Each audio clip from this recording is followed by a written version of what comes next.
Hi అండి అందరికీ. ఈరోజు నా స్టైల్లో చికెన్ కర్రీ చేస్తున్నాను. ముందుగా కడాయి పెట్టుకొని అందులో లవంగాలు, జీలకర్ర, పచ్చిమిర్చి, ఉల్లిగడ్డ వేసి కలుపుతున్నాను.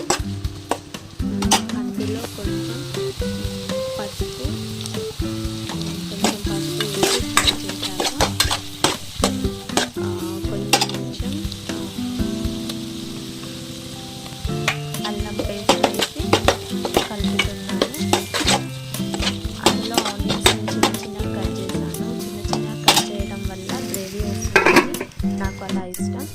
చికెన్ తీసుకున్నాను, అందులో కడిగేసి అందులో పసుపు, అల్లం, కారం, కొంచెం మసాలా వేసుకొని కలుపుతున్నాను. అందులో కొంచెం ఆయిల్ వేసి కలుపుతున్నాను.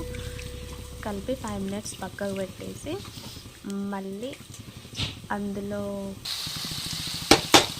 కొంచెం ఆనియన్స్ మగ్గాక అందులో చికెన్ కర్రీ వేస్తాను.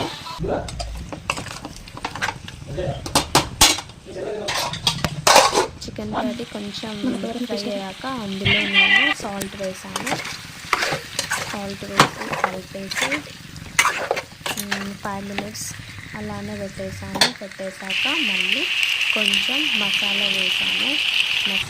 కొంచెం మసాలా ఫ్రై అయ్యాక కొత్తిమీర వేసాక మూత పెట్టేసి పక్కన పెట్టేసాను. 5 minutes తర్వాత